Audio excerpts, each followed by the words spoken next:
The morning sun spilled a golden warmth over the city, its rays piercing through the towering windows of the courthouse, casting long, radiant beams across the polished marble floors. It was a deceptively serene day, the kind where the world outside hummed along at its usual rhythm, blissfully unaware of the tempest simmering within these walls. Judge Ayanna Johnson strode through the grand halls with a deliberate grace, her heels clicking sharply against the pristine stone, her black robe swaying gently with each purposeful step. At 43, she carried herself with an authority forged through decades of relentless determination, a presence that demanded respect, earned through years of navigating a system that had never been crafted with her in mind. She was a black woman who had clawed her way to this bench, facing more trials, delivering more verdicts, and weathering more resistance than most judges twice her age could claim. Her reputation preceded her, fair yet resolute, compassionate yet unshakable, a guardian of justice who refused to let bias, corruption, or fear taint the law she swore to uphold. Ayanna had presided over cases that made headlines, handed down rulings that toppled men who thought themselves untouchable, and faced the quiet backlash that came with it. The whispers in the corridors, the veiled threats slipped into casual remarks, the subtle reminders that she remained an outsider in a world not built for her triumph. She had grown accustomed to the sidelong glances, the patronizing tones, the thinly masked contempt from certain officers who bristled at the idea of her authority over them. Her skin had thickened against it all, her resolve hardened by the knowledge that justice wasn't just a job. It was her calling, her fight. But today, as she approached her courtroom, a familiar unease prickled at the back of her neck, a premonition she couldn't quite shake. Inside the courtroom, the air was thick with tension, a suffocating weight that pressed down on every soul present. Lawyers fidgeted with their pens, witnesses shifted uncomfortably in their seats, and spectators held their breaths, sensing the unraveling of something raw and wrong. At the center of it all stood Officer Daniel Bridges, his voice slicing through the stillness like a jagged knife. "You think you're in charge here? You think that little robe gives you power over me?" His words dripped with arrogance, each syllable a taunt, a challenge flung into the face of order. He was a towering figure, tall, broad-shouldered, with a presence that intimidated most into silence. To the public, he was a hero. 15 years on the force, a decorated cop who'd walked through the grit of the streets and emerged a legend. But Ayanna saw through the myth. She knew the buried reports, the complaints hushed up, the pattern of excessive force that shadowed his record, especially against young black men who, in his eyes, always seemed to resist a little too much. Bridges had always walked away unscathed, shielded by a brotherhood that bent the rules to protect its own. Today, though, that shield was fraying. The case was straightforward on paper: a 26-year-old black man, unarmed, beaten senseless during a routine traffic stop. Bridges had been the one to deliver the blows, to press his knee into the man's neck until his body went limp. The victim had survived, barely, and this time, the truth couldn't be buried. A bystander's video had captured it all, raw and undeniable, a window into a reality too long ignored. Now Bridges stood before Ayanna, summoned to answer for his actions, yet he carried himself with the swagger of a man who believed consequences were for others. Ayanna's dark eyes narrowed as she stared him down from the bench, her voice steady but edged with steel. "Officer, you are out of line. This is my courtroom. If you persist with this behavior, I will have you removed." Her words were a command, not a request, rooted in the authority she'd fought a lifetime to wield. But Bridges only laughed, a dry, hollow sound that sent a shiver through the room, a laugh devoid of humor and heavy with menace. "Removed? You'll have me removed, lady? You don't get it, do you? This world doesn't spin the way you think it does.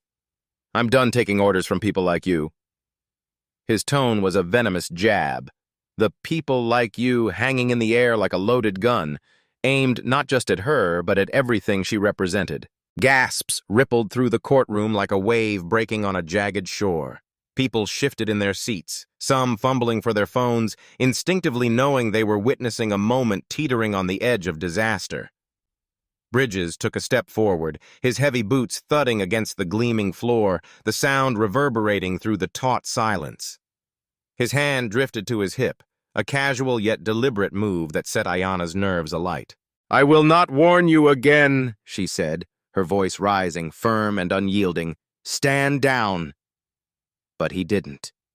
In one fluid, defiant motion, he drew his taser, the device crackling to life with a blinding flash of electricity. The air split with a violent snap as 50,000 volts surged toward her. Ayana's body seized mid-breath, her knees buckling as she crumpled to the floor, her robe twisting around her like a fallen banner.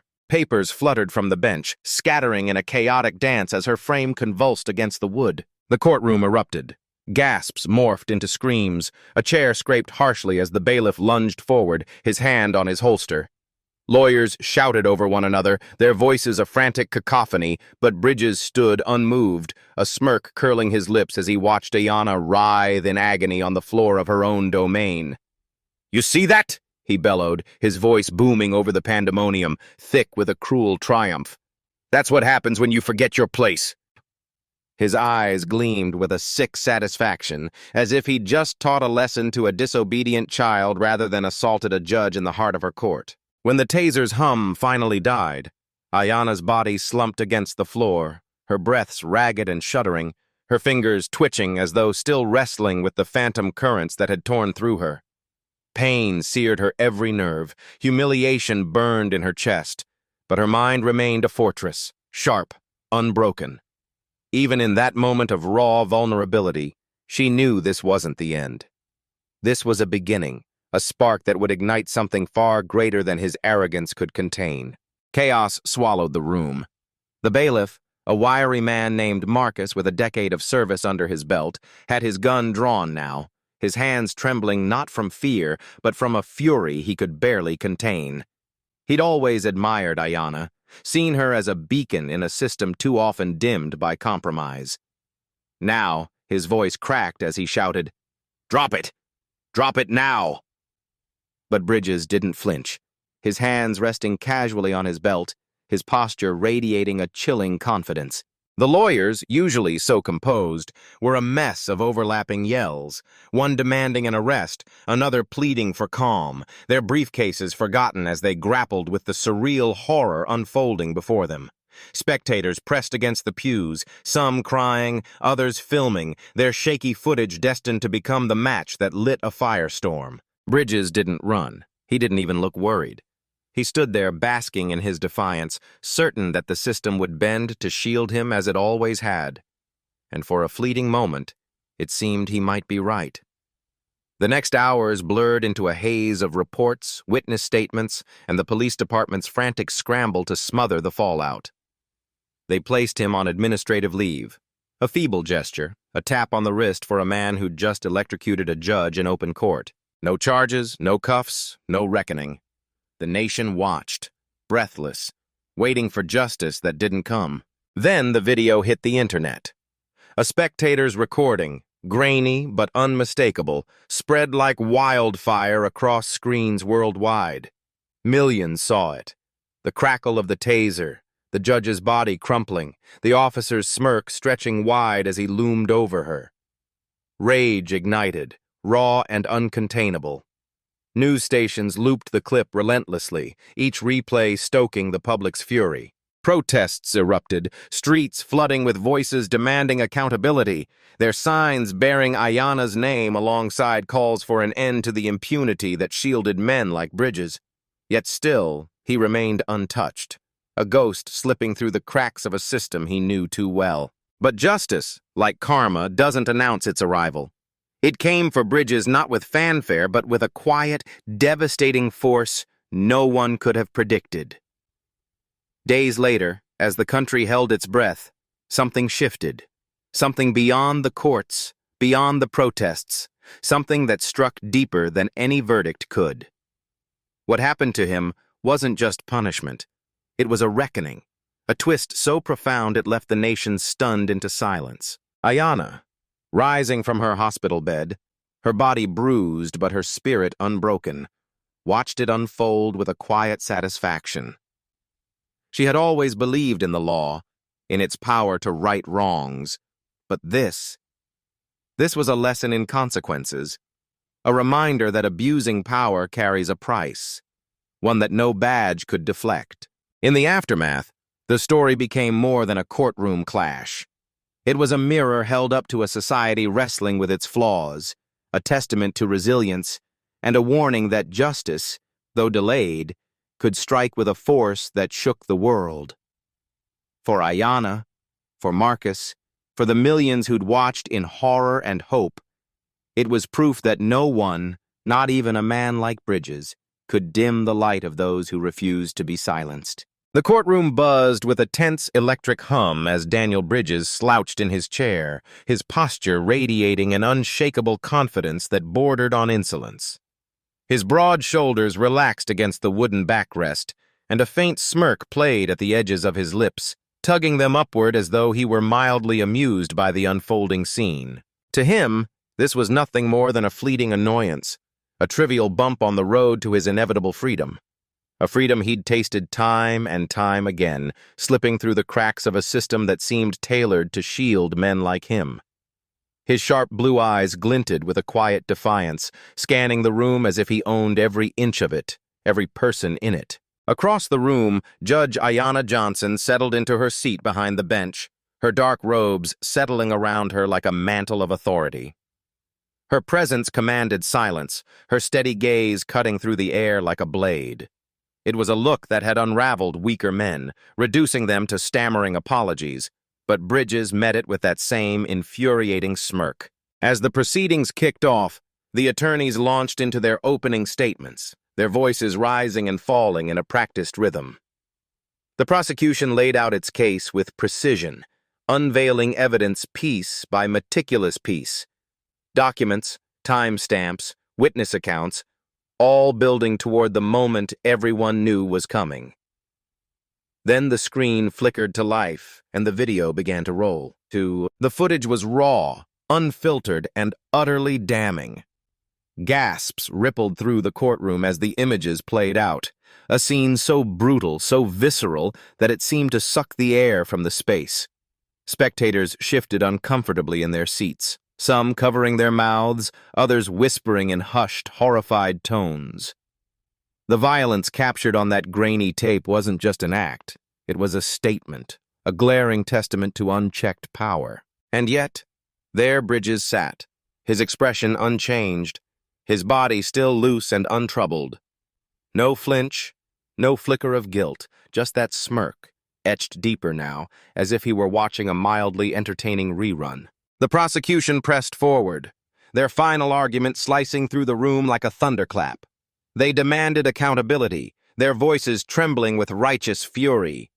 They insisted that the badge pinned to Bridges' chest, a symbol he'd worn like armor, should no longer be a free pass, a golden ticket to evade the consequences of his actions. For the first time, Bridges stirred. He leaned forward, elbows resting casually on the table, his voice sliding out low and smooth, laced with something dangerously close to amusement. "You're wasting your time, you know that, right?" His words weren't for the attorney pacing before him. They were aimed squarely at Ayanna, his eyes locking onto hers with a chilling intensity. This wasn't just a trial to him, it was a personal showdown, a test of wills. Ayanna's jaw tightened, but she didn't waver. "Officer Bridges," she said, her tone sharp and measured, "you will address this court with the respect it deserves." A low chuckle rumbled from his chest, his head tilting slightly as if she'd told a joke. "Respect? That's funny. You know, Judge, you strut around up there like you own the place. Like any of this actually matters." His voice dripped with mockery, each syllable a deliberate jab. A murmur spread through the courtroom like wildfire, nervous energy crackling among the onlookers. The prosecution snapped an objection, their words sharp and indignant. Bridges' own defense attorney shrank in his seat, his face paling as if he wished the floor would swallow him whole. The bailiff, a burly man with a stern jaw, took a cautious step closer, his hand hovering near his holster. But Bridges wasn't finished. He straightened, his broad frame looming larger as he shook his head with a sharp, dismissive exhale. You sit up there in your little robe, thinking you've got power, thinking you can tell men like me what to do. You don't get it, do you? You never have. His words hung heavy, a challenge wrapped in contempt. Ayanna's fingers curled tighter around the gavel, her knuckles whitening.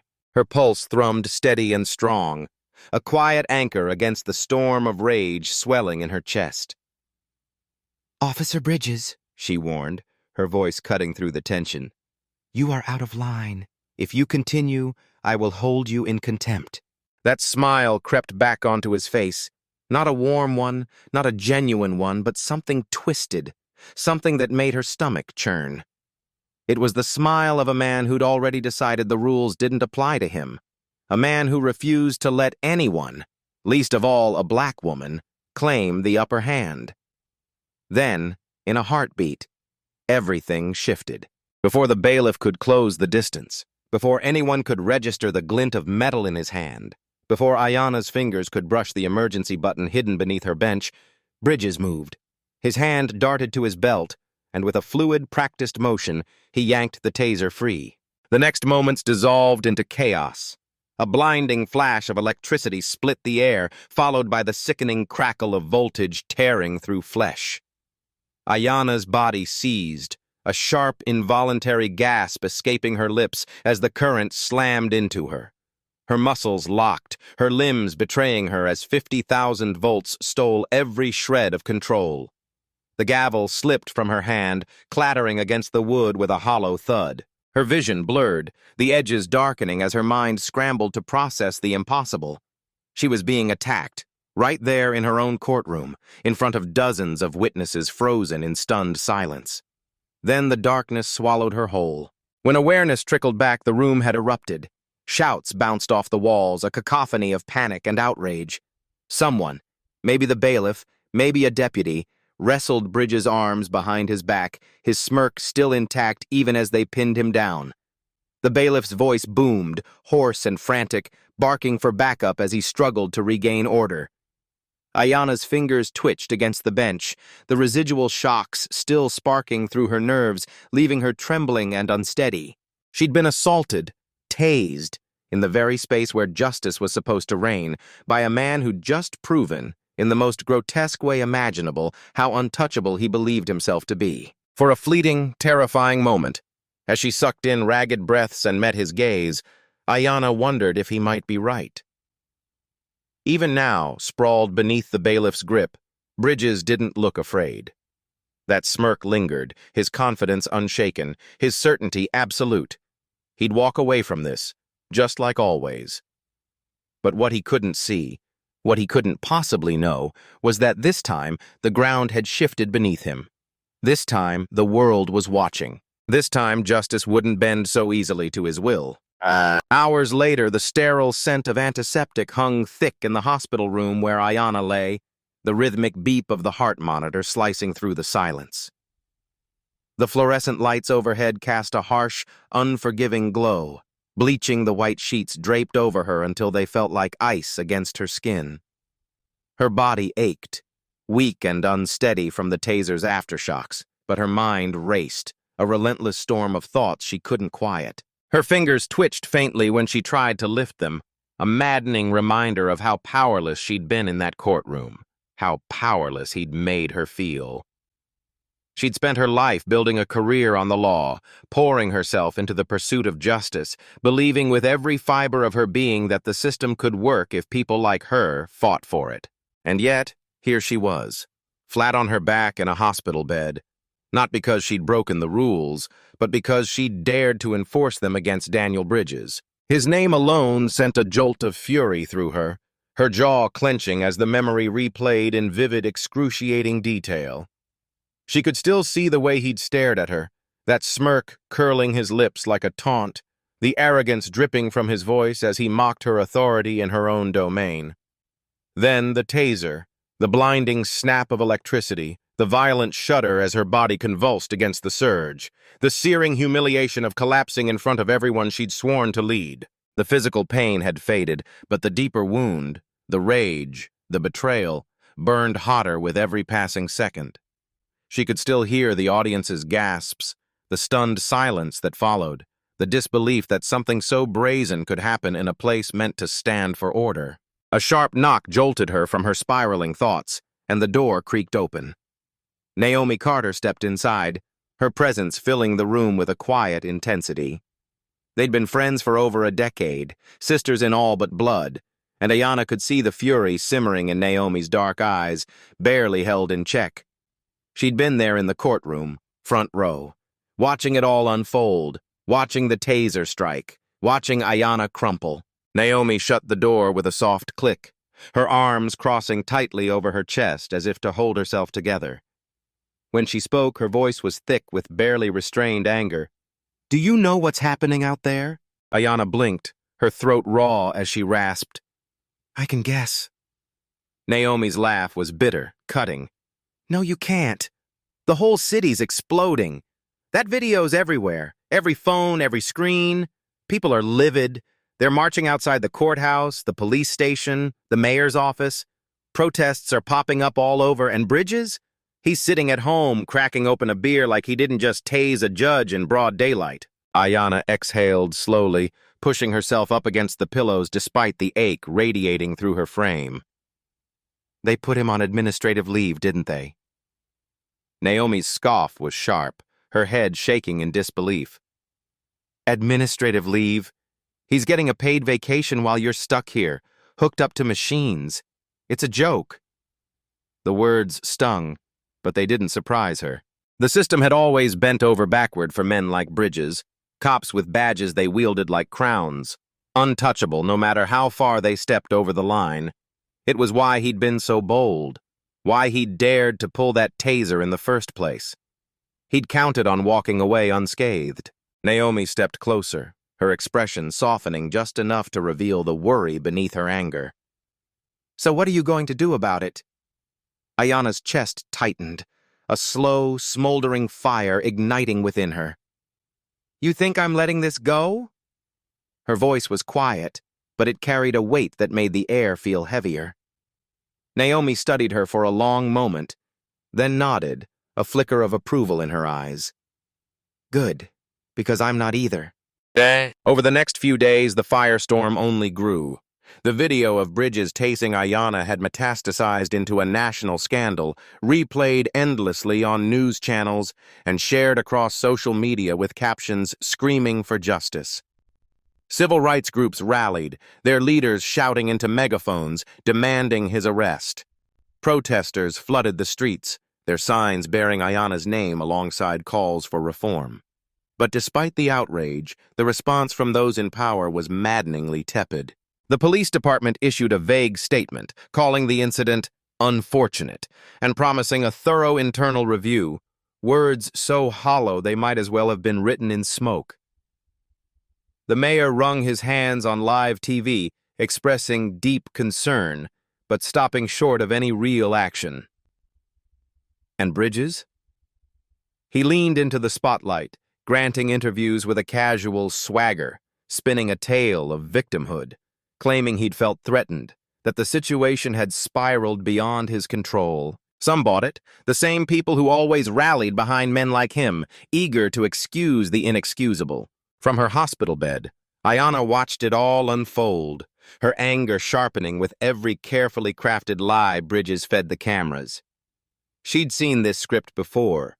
The slow, deliberate erosion of accountability, the way the system closed ranks to protect its own. But this time, something felt different. This time, the public wasn't letting it fade into the background. This time, the consequences of abusing power, of defying justice, were too glaring to ignore. And as she lay there, her strength creeping back with each passing hour, Ayanna made a silent vow. Bridges might think he'd won, but he'd underestimated her. He'd underestimated the tide rising against him. Karma wasn't a distant promise anymore. It was a reckoning, and it was coming for him, whether he saw it or not. The city trembled under a sky heavy with unrest, its streets alive with the echoes of shouts and the bitter sting of tear gas drifting through the air. For years, men like Daniel Bridges had danced across the lines of morality and law, always landing on their feet with a smug certainty that no consequence could touch them. But this time, something had shifted. The outrage didn't fade into the usual quiet resignation. Instead, it grew, swelling into a force that refused to be ignored. Outside the courthouse, a crowd of protesters collided with riot police in a chaotic symphony of anger and resistance. Rubber bullets sliced through the haze, screams pierced the clamor, and the city teetered on the edge of something dark and unstoppable. Yet amidst it all, Bridges still walked free, or so he thought. In her office, Ayanna Johnson sat alone, the flickering glow of the television casting shadows across her face. Her fingers gripped a glass of water so tightly her knuckles paled, the cool surface a stark contrast to the heat rising in her chest. The news replayed the chaos outside, a relentless loop of injustice that gnawed at her.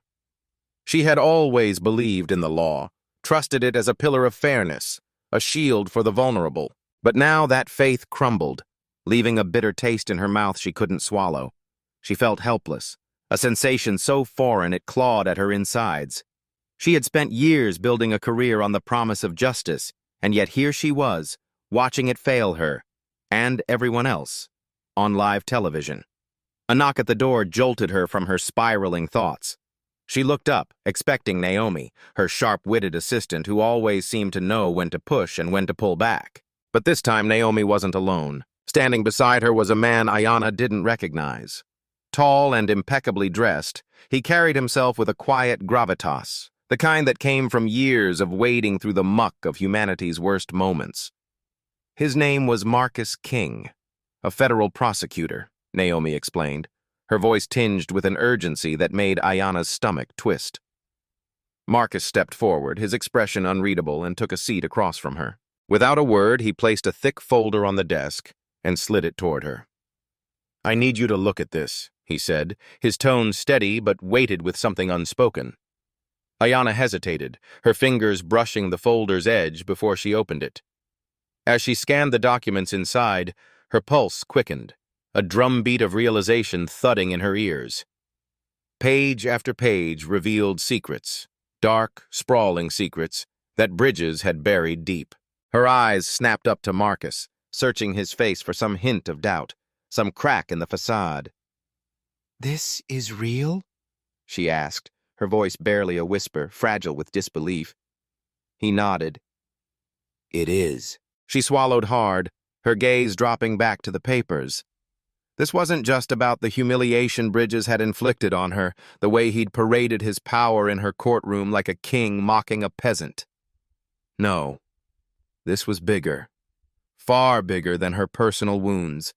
If what she held in her hands was true, then the man who'd thought himself untouchable was standing on the edge of a precipice, oblivious to the abyss yawning beneath him. And Ayanna, once his victim, was about to become the one who pushed him over. The courtroom buzzed with a restless energy, packed to the brim with a sea of onlookers.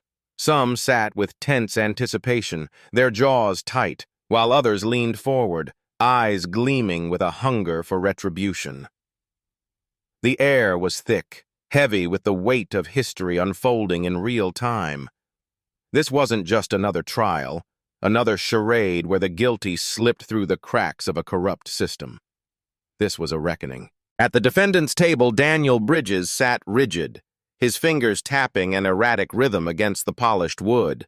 The arrogance that had once defined him, the swagger of a man who believed himself above the law, had begun to fray. For years, he'd wielded his badge like a weapon, confident that the system would shield him, that his fellow officers would turn a blind eye, that the world would bend to his will. But now, those walls were closing in, and for the first time, he felt the unfamiliar sting of vulnerability. Across the room, Judge Ayanna Johnson presided with a calm that belied the storm raging within her. She was no longer the woman he'd humiliated, no longer the powerless figure he'd mocked in front of a stunned audience. Today, she was something else, a force of nature, a tide that had turned against him. The world had seen her fall, watched as he'd stripped her dignity bare, but now it bore witness to her ascent, or Her eyes, steady and unyielding, met his from the bench, and in that moment he understood. She wasn't just here to judge him. She was here to dismantle the myth he'd built around himself. The trial had stretched on for days, each hour peeling back another layer of Bridges' carefully constructed facade. He'd assumed this was about Ayanna, about the single act of arrogance that had sparked this fire. He'd been wrong. That moment in her courtroom had been the match, but the inferno now consuming him had been fueled by years of buried crimes. Marcus King, relentless and precise, had led the prosecution with a ferocity that left no stone unturned. He'd unearthed files long thought lost, tampered body cam footage, complaints vanished from internal affairs, surveillance tapes showing Bridges brutalizing suspects with a grin, secure in the knowledge that no one would dare challenge him. One by one, witnesses took the stand, their voices trembling but resolute as they recounted the terror he'd inflicted. The courtroom sat in stunned silence as the truth unfurled. This wasn't just a rogue cop. This was a predator who'd thrived on fear, who'd built his legacy on the broken bodies and silenced cries of those he'd crushed. The final witness stepped forward, a young man in his early 20s whose every movement spoke of survival. A limp marked his gait. A jagged scar stretched across his cheek like a cruel signature of the night that had changed him. He carried himself with a quiet strength, the kind forged in the aftermath of unimaginable pain. As he settled into the witness stand, he adjusted the microphone with deliberate care, took a deep breath, and began. His voice was steady as he described the night Bridges had pulled him over. A routine stop, he'd thought, until routine turned to nightmare. He spoke of being yanked from his car, the pavement biting into his skin as Bridges slammed him down. He recounted the weight of a knee pressing into his back, the air squeezed from his lungs, the terror of believing he might die there, helpless and unheard. Bridges had laughed as he tightened the cuffs until they cut into his wrists, laughed as he shoved him into the squad car, laughed as he sneered, "No one's going to believe you." But now, the young man stared across the room at Bridges, his gaze a mix of defiance and something deeper, something that lingered between justice and unresolved pain. The silence that followed was suffocating. Marcus rose, his voice slicing through the stillness. "Officer Bridges," he said, each word deliberate, "do you have anything to say?" Bridges' jaw tightened. For days he'd sat there, clinging to the hope that he'd slip through the cracks as he always had. He'd seen worse scandals fade, watched his peers walk free, trusted the system to protect its own. But this time, the weight of every stare, every camera, every voice he'd silenced pressed down on him. His lawyer whispered frantically, "Don't speak, don't react, we can still fight this." But the words were drowned out by the roar of his own pulse. For the first time, he had no defense, no clever retort. For the first time, he felt the power he'd wielded slip through his fingers like sand. Marcus turned to the bench. "Your Honor, the prosecution rests." Ayanna held Bridges' gaze, unflinching. She'd spent years watching men like him escape justice, their crimes buried under layers of privilege and corruption. But today was different. Today, the scales had tipped. As whispers rippled through the courtroom and reporters scrambled to capture the moment, Bridges sat motionless, the man who'd once thrived on fear, now reduced to its prisoner. Ayanna didn't smile. She didn't need to. The lesson was clear. Power abused would always meet its reckoning. And for Daniel Bridges, that reckoning had only just begun. The air in the courtroom hung heavy, thick with tension that seemed to cling to every surface, every breath, every fleeting glance. The video of Daniel Bridges' brutal attack on Ayanna had played on a flickering screen for all to see, grainy footage that captured not just the violence, but the arrogance of a man who believed himself untouchable. Now, that same man sat rigid in his chair, his broad shoulders hunched slightly as though the weight of the world had finally found him. His hands gripped the edge of the table, fingers digging into the wood until his knuckles blanched a stark, ghostly white. His mind churned in chaotic spirals, grappling with the unraveling of a life he'd spent years constructing, a fortress built on intimidation, power, and the certainty that no one would ever dare hold him accountable. The silence around him wasn't just quiet.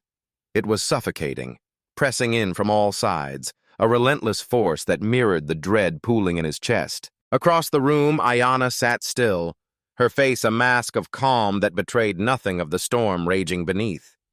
Her dark eyes, sharp and unyielding, bore into Bridges with a weight he couldn't ignore. She didn't need to speak for him to feel the gravity of her presence, the silent accusation that cut deeper than any words. For years, he'd thrived on making others shrink, on bending them to his will with a badge and a sneer. But now, under her gaze, he felt something unfamiliar, something small and fragile and utterly foreign. Shame, perhaps? Fear? Whatever it was, it gnawed at him, an uncomfortable itch he couldn't scratch away. His chest tightened as he realized that for the first time the tables had turned, and he was the one trapped, exposed, powerless. The prosecutor had laid out the case with meticulous care, each piece of evidence a brick in an unassailable wall. Documents, signed and stamped with dates he couldn't deny, sat in neat stacks. Witness testimonies, quivering voices that had once been silenced by fear, rang out clear and steady, painting a vivid picture of his reign of terror. And then there was the footage, that damning reel of his own cruelty, replayed in slow motion for the world to dissect. It wasn't just a case. It was a masterpiece of justice, crafted with such precision that even the most corrupt corners of the system couldn't bend it to his favor. Bridges had always prided himself on finding the cracks, the loopholes, the whispered deals that kept him afloat. But now, as the world watched through screens and courtroom windows, those cracks had sealed shut. There was no shadow left to hide in. Beside him, his lawyer leaned in close, the man's breath hot and urgent against his ear. "We still have options, Daniel," he hissed, his voice a frantic whisper laced with desperation. "A plea deal, cooperation, something to soften the blow. We can still salvage this." Bridges's jaw clenched, the muscles twitching as he shook his head slowly, deliberately. "No," he growled, his voice low and rough, threaded with a defiance that felt hollow even to him. "No deals." The lawyer's face tightened, lines deepening around his eyes as panic flickered across his features. "Daniel, listen to me," he pressed, his tone rising slightly. "They've got everything. Documents, witnesses, the damn video. If you fight this, they'll bury you alive." Bridges didn't respond immediately. His gaze dropped to the polished tabletop, the wood gleaming under the harsh fluorescent lights.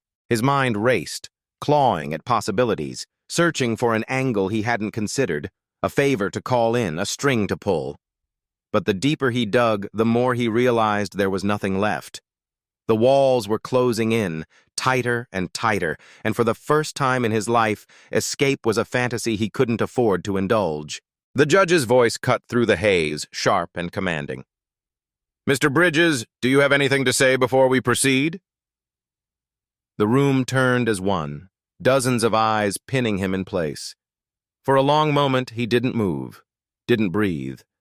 His lawyer nudged him gently, a silent plea to speak, to offer something, anything that might sway the tide.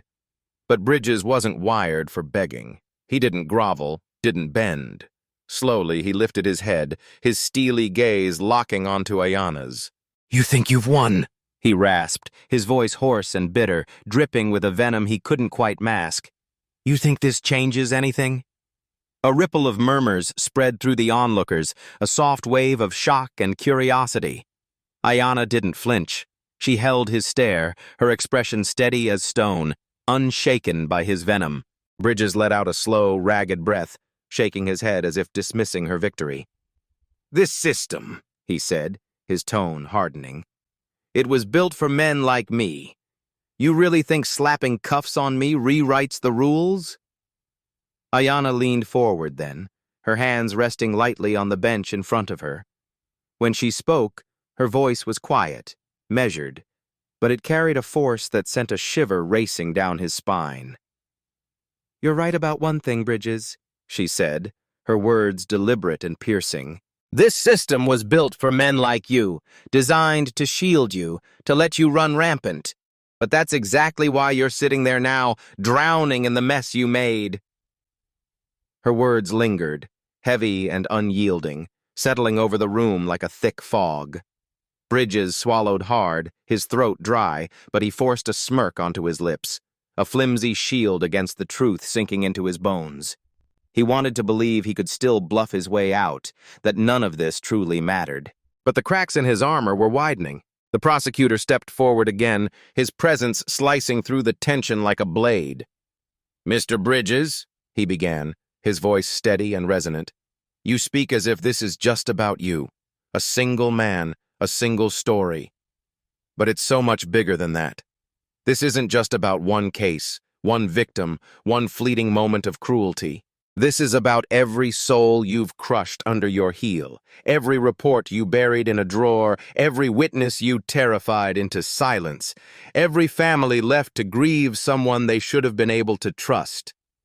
The words landed like blows, each one stripping away another layer of Bridges' defiance. His smirk faltered, just for a heartbeat, as the weight of those lives, those countless nameless faces, pressed down on him. "For years," the prosecutor continued, his tone unwavering, "you've hidden behind that badge, cloaked yourself in a system that turned a blind eye to your sins. But today that shield is gone. Today you face the justice you've denied so many others." The room fell silent again, a stillness so profound it seemed to hum in Bridges' ears. He clenched his jaw tighter, the ache spreading through his face, but he couldn't stop the tremor in his hands. "And what?" he snapped, his voice rough with desperation. "You think locking me up fixes it all? You think one trial erases decades of this?" Ayana's gaze didn't waver. "No," she said softly, her voice a quiet thunder. "But it's a start." The simplicity of her answer stung more than any accusation. A stark reminder that this wasn't the end of the war, just the first step toward dismantling the empire he'd built on others' pain. The judge shifted in her seat, her stern eyes sweeping the room before settling on the prosecutor. "Is the prosecution prepared to move forward?" she asked, her tone clipped and final. "Yes, Your Honor," the prosecutor replied, standing taller. "We request the court proceed to sentencing immediately." Bridges' lawyer shot to his feet, his voice trembling with urgency. "Your Honor, we request a delay in sentencing. My client—" The judge didn't let him finish. "Denied," she said, her voice a steel blade cutting through his plea. "This court sees no reason to delay justice any longer." The words hit Bridges like a physical force, knocking the air from his lungs. His breathing grew shallow, ragged as the reality bore down on him. There was no reprieve, no last-minute savior riding in to pull him from the fire. For once, the powerful friends, the backroom deals, the whispered promises, they were all gone. He was alone, truly alone, in a way he'd never imagined possible. The judge took a slow, deliberate breath, her gaze dropping to the papers spread before her. Then she looked up, her eyes locking onto his with an intensity that made his stomach twist. "Daniel Bridges," she began, her voice steady and resolute. "You have been found guilty on all counts. The court hereby sentences you to—" The gavel came down, a sharp, resounding crack that echoed through the room, final and absolute. In that instant, the world tilted beneath him. The walls he'd built, walls of arrogance, of power, of fear, crumbled to dust. As the sound faded, a chilling realization settled into his core. There was no way out. Not this time. The courtroom doors swung open behind him, and two officers stepped forward, their boots clicking against the polished floor. Their faces were blank, professional masks that gave nothing away. No pity, no satisfaction, just duty. The crowd's whispers grew louder, a rising tide of voices murmuring about justice finally served, about the fall of a tyrant. The officers reached him, their hands firm as they pulled him to his feet. The cold metal of the cuffs bit into his wrists, a sensation so alien it made his skin crawl. Every eye in the room pressed against him, a collective weight he couldn't shake. Just before they led him away, he lifted his head one last time, his gaze finding Ayana's. She didn't smile, didn't gloat. She didn't need to. The truth hung between them, unspoken but undeniable. Justice had won this round. The doors closed behind him with a dull thud, muffling the chaos of the courtroom as the officers guided him down a stark, fluorescent-lit hallway. His footsteps echoed, a hollow rhythm that matched the pounding in his chest. Outside, beyond those walls, Ayana stepped into the blinding afternoon sun, the light harsh against her skin, but doing little to warm the cold knot in her gut. The noise of the world rushed back. Reporters shouting questions, cameras buzzing, the crowd's murmurs swelling into a distant roar. It was over, in a way. The trial, the verdict, the sentence. They'd reached their end. But justice? Justice wasn't a neat conclusion, a bow tied on a finished story. It was a fight, a long, grueling war, and today had been just one battle won. Naomi stood waiting near the courthouse steps, her arms crossed tightly over her chest, her sharp eyes scanning Ayana as she approached. The older woman's face was a map of hard-earned lines, etched by years of standing beside Ayana through the worst of it. Late nights poring over evidence, quiet moments holding her when the weight became too much. You did it, Naomi said, her voice steady but tinged with something raw, something that knew triumph always came with a cost. Ayana exhaled, a slow, shaky breath that carried the exhaustion of 1,000 sleepless nights. She shook her head slightly, her lips pressing into a thin line. We did it, she corrected, her tone soft but firm. Naomi tilted her head, studying her friend with a mix of concern and curiosity. Then why don't you look like someone who just won? Ayana sighed, her gaze drifting to the horizon where the city sprawled under a sky too bright for the heaviness she carried. Because justice isn't clean, Naomi, she said, her voice low and weary. It's messy, it's brutal, and it leaves scars on everyone. Naomi nodded slowly, her silence a quiet agreement. She'd seen enough to know Ayana was right, that every victory came with a price. Every step forward left someone bleeding. Back in the depths of the courthouse, Bridges sat in a holding cell, the cuffs still tight around his wrists, the concrete walls closing in.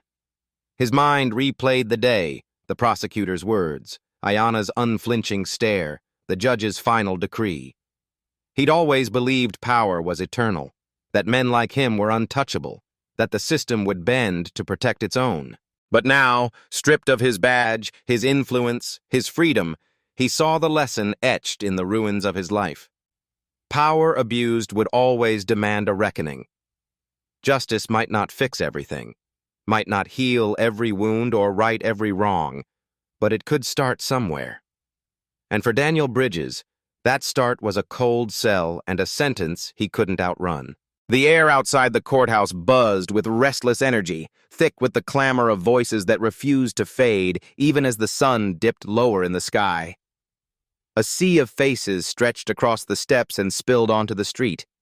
Reporters with their microphones poised like weapons, cameramen angling for the perfect shot, and onlookers clutching signs that trembled in their hands. They were ravenous, starving for something more than just the scraps of a story they'd already been fed. They wanted sound bites to chew on, headlines to plaster across screens, a neat little bow to tie up the mess of it all. But Ayan stood at the center of the storm, her dark eyes sweeping over the chaos, and she knew better than most that life didn't wrap itself up so cleanly. There was no final page to turn here, no epilogue to satisfy the crowd's hunger. Justice, she'd learned long ago, wasn't a gift handed out. It was a battle carved from stone. And even a victory like this one left her hands bruised and her heart heavy. She turned to face them fully, her coat swaying slightly in the late March wind, her posture steady despite the ache that gnawed at her bones. The cameras flashed in a relentless rhythm, a blinding staccato that might have rattled someone less resolved.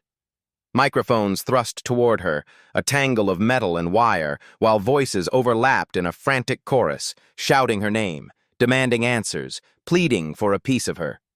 She didn't lift a hand to hush them. She didn't need to. The moment her lips parted, the noise fell away, as if the world itself held its breath. "This trial," she began, her voice cutting through the silence with a calm, unyielding clarity, "was never about just one man." Her words hung in the air, deliberate and weighty. It was about accountability, about giving a voice to those who've suffered in the shadows for too long. It was about the families who've buried their loved ones without ever seeing justice. Today, the system did its job. But don't mistake this for a cure. One win doesn't erase decades of broken promises, and I won't rest until justice stops being a fluke and starts being the standard. The crowd stirred, a ripple of murmurs and scribbling pens. But Ion didn't linger to feed their appetite. She'd said what needed saying, and that was enough. Turning on her heel, she moved through the throng, her steps measured but firm, brushing past the outstretched hands and the lenses that tracked her every move. The city around her thrummed with tension, debates still smoldering in the streets, smoke curling from the embers of a trial that had set everything ablaze. She could feel the eyes on her, some wide with awe, others narrowed with doubt, but she kept walking. This wasn't the end, not by a long shot. Bridges might have been the face of this fight, but he was just one cog in a machine that had been grinding down the vulnerable for years. Tearing him out didn't stop the gears from turning. Still, it was something. A crack in the iron facade, a splinter of light piercing through. And maybe, she thought as the courthouse loomed behind her, maybe that was enough to start with. Deep within the belly of that same courthouse, down a dimly lit corridor where the air hung heavy with the sting of bleach and the musk of despair, Bridges sat alone. The holding cell was a stark, suffocating box. 4 concrete walls, a chipped metal bench bolted to the floor, and a fluorescent bulb overhead that buzzed and flickered like a dying moth. His wrists, still bound by the cold bite of handcuffs, rested heavily in his lap, the metal digging into his skin with every slight shift. He tilted his head back against the wall, staring up at the cracked ceiling, and let the sounds of the place seep into his awareness, the distant clatter of boots on tile, the low hum of guards trading idle words, the sharp clang of steel gates slamming shut. It was a symphony of confinement, one he'd never imagined himself part of. For the first time in his life, there was no escape hatch, no slick-talking lawyer or well-placed favor to pull him out of the muck. The department had already begun its dance of disavowal, issuing statements that painted him as a lone wolf, a rogue who'd strayed from the pack, not a product of the system, but an aberration they could discard and forget. He'd seen it happen before, watched from the sidelines as other officers were cut loose when the spotlight grew too hot. He'd smirked then, secure in his own untouchability, certain his connections and his badge would always shield him. But now, sitting in this barren cell with nothing but his own thoughts for company, the irony twisted in his gut like a dull blade. His allies had vanished, evaporating into the ether the moment the gavel fell. The men in suits who had once clapped him on the back and whispered assurances were nowhere to be found. Days crawled by, each one bleeding into the next, and outside, the world churned on without him. Protests flared in the streets, their chants echoing faintly through the walls.